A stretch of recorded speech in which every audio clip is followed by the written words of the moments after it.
is the pressure line adverse to my trade? Is it supporting my success or failure?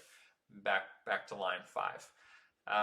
Okay, so next we'll talk about, oh, we already did. So we hit proximity to pressure lines. We want to make sure it's not adverse to the trade, right? So I'm going to see if this is a good setup. Yeah, like right here, right? Let's just say somebody looks at sand on the 1 day and they really like um, the blue. Well, they go, we're in a great spot. I see some blue on blue. Um, you have to really kind of decide what you want to do. And so somebody might say, hey, I like this trade right here. I'm going to enter at that resistance just before the pressure line. And I'm going to use the movement monitor as my stop loss area. I kind of like that. I like that the 2-day movement monitor is also blue, and the 3-day and the 4-day are red, which is loose bullish. I'm a little cautious of the 5-day and the 6-day and the 1 week still being green. But do I think I have enough room? Maybe, right? And then if I look here, I have to ask myself this question, and this is why it's probably a really good one, right? Is this volatility cloud supporting, or is it supporting my success or my failure? So let's take a look at what it looks like if we sync it in the layout. Right now, it's kind of supporting my failure, because if that volatility cloud holds up, I'm not looking at a sizable play. Even down here to where it was last week, I'm not really looking at a really amazing play, right? So I almost want to avoid this trade, and I want to wait for this trade to open up. And so what could I do, to make sure that I'm a part of this trade? Well, this is kind of just a useful trick. I can place a horizontal ray, and I can put it like, I don't know, just somewhere here, right? This dotted line, and then I can sync it in the layout. So now I can kind of see where that horizontal ray is on this time frame, right, over here, which matters to me. Let's take a look at it. This time frame here, right, the 1 week. I can take a look at this one, and I can say, okay, this one matters to me. So I mostly just want to potentially enter a short here. So I'm going to set a simple alarm on my horizontal ray. Sand, crossing, horizontal ray, ping me every single minute. If you want this setup, if you really want it, right? Ping me every single minute, and then you would just put sand, well, let's call it sand short 1 week volatility cloud breached, right? And then maybe even put a question mark, so I just need to ask myself some questions when I look at it. And then I create it, right? Actually, I might even just copy this so I don't get confused later. And then I create it.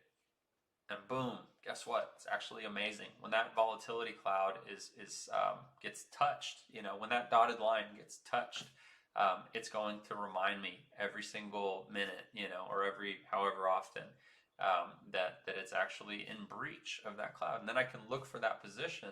And if I happen to find that position just by like caring enough to be notified, I could potentially catch that nice 13% drop.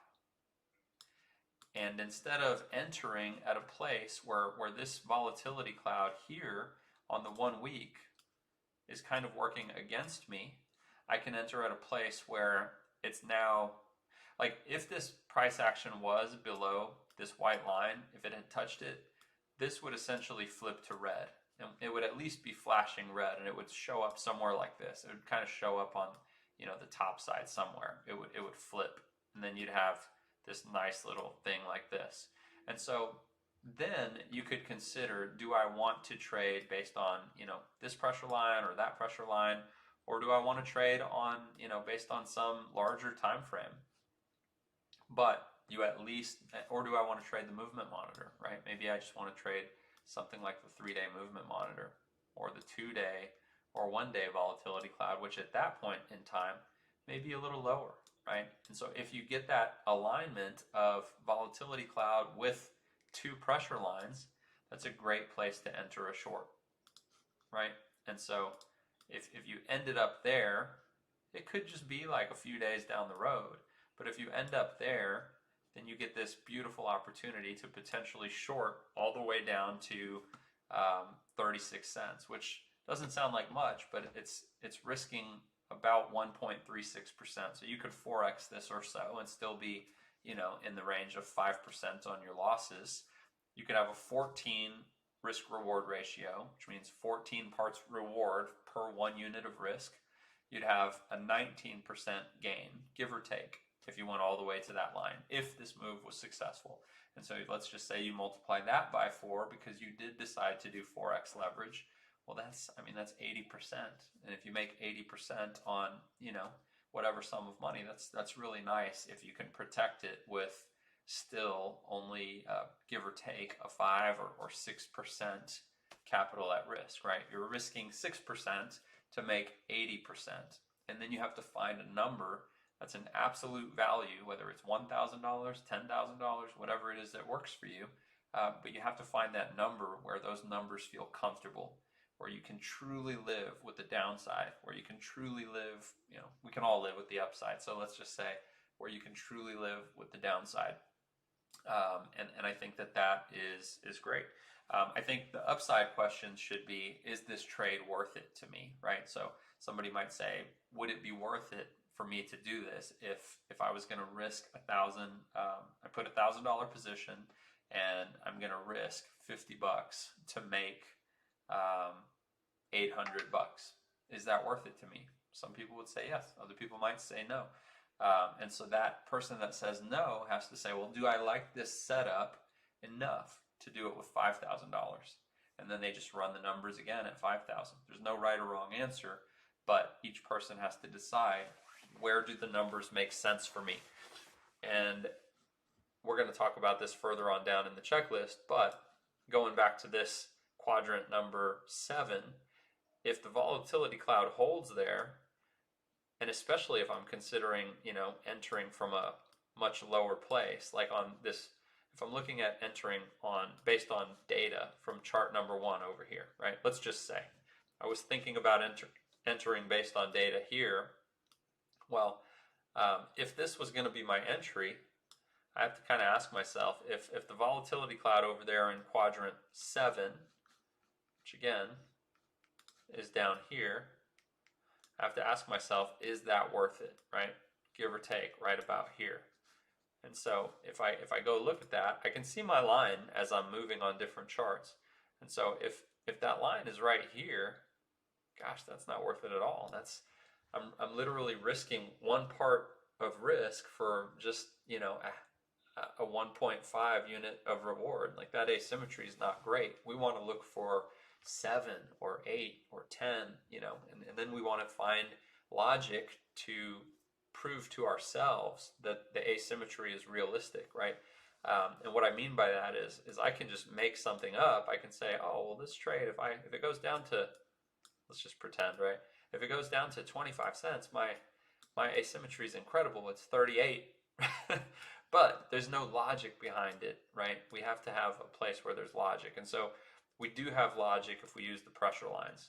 So if we have logic for the entry, we have logic for conditions conducive, and then we have logic for our take profit zone based on this nice gap here, then we do actually have logic and it makes sense. And then we can say, wow, I do think, maybe I'll ask the people in the group just to get different opinions, but I do think that I found something where it makes sense. I like my risk is pretty low.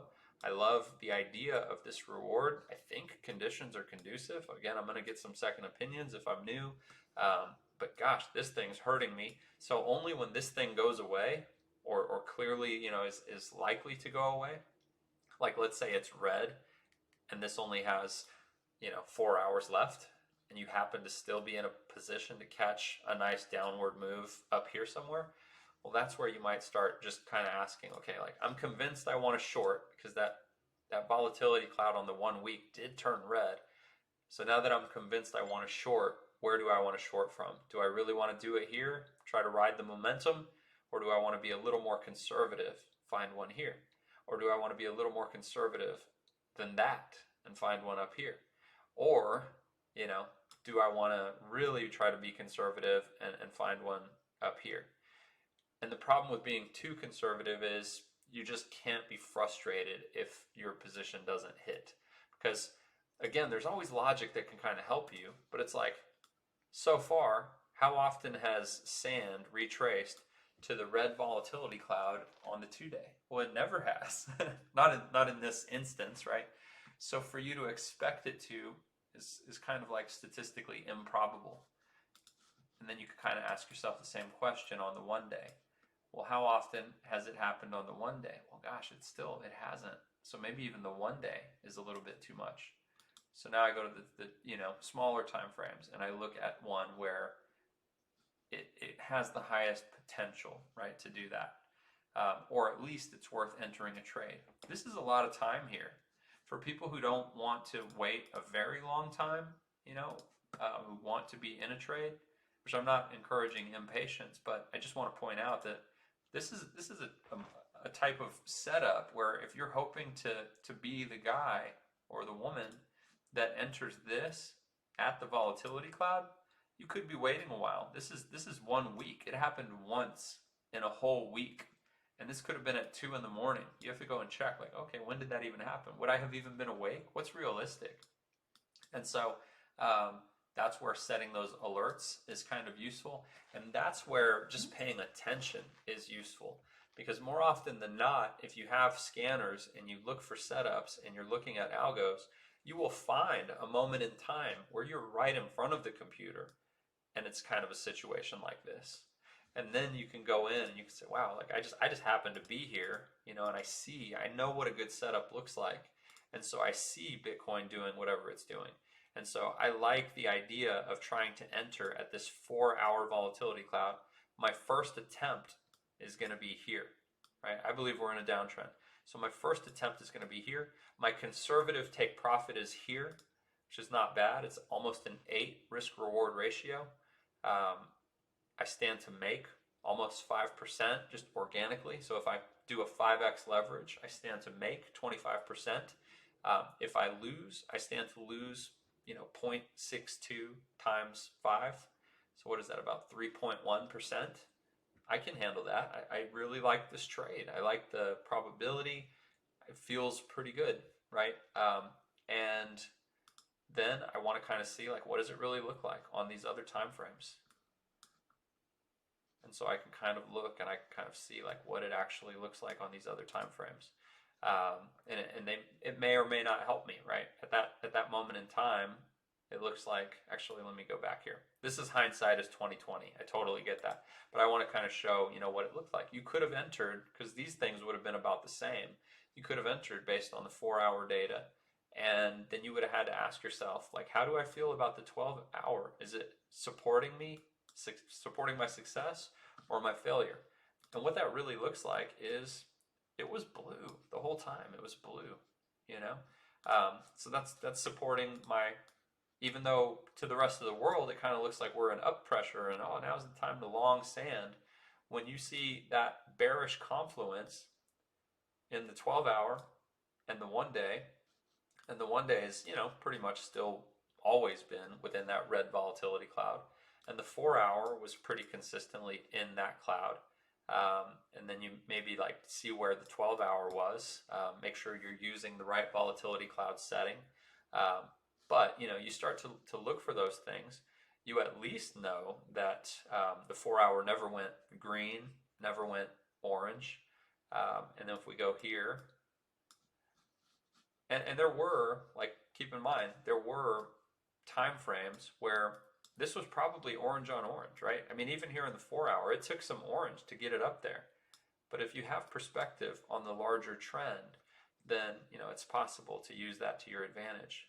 And so over here, it looked kind of scary. I mean, it might have even looked like maybe I should long. But if you have perspective from these different time frames where the data is not as noisy, right? Like, I mean, even here, right, it was blue. then you can find reasons to stack, toward your thesis, right? My thesis is I want to short here because I think that we're in a bigger picture, window of time where there's down pressure. And so I'm not buying it that this is going to all of a sudden break out and I'm going to have, you know, um, 60-cent sand. Like this is just happening in this small time frame. And it looks very choppy here. Like, I mean, we went up and down and up and down. But over here, the noise is cleared out quite a bit. And even here on the 4 hour, it looks like overall conditions were pretty conducive to at least attempting a short.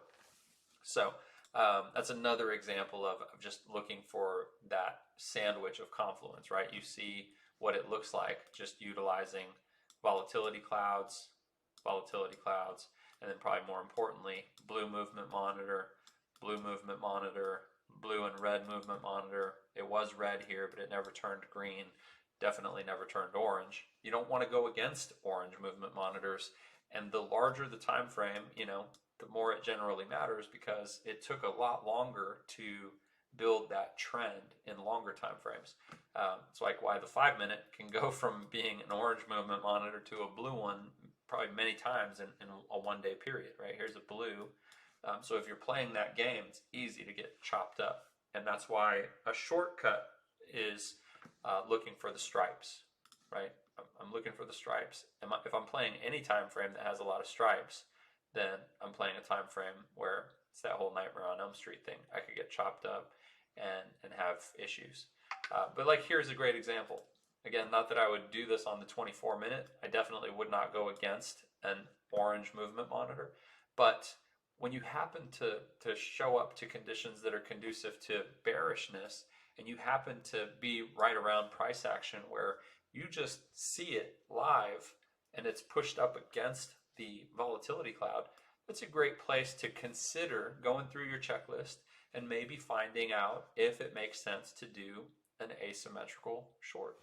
And again, if conditions are conducive in the channels, if conditions are conducive in larger time frame data, then the answer is usually yes. Here it's a little iffy, right? You don't have that confluence. You don't have blue movement monitors in all those time frames. You have a bit of room, to get to this blue movement monitor. So is it still bearish? Yes, but would shorting at this exact moment be perfect? No, probably not. That's a bit of a flippant time frame. Probably look for something a little more concrete, like that pressure line, something of that nature, right? So just some things to consider as we go through here. So let's keep going.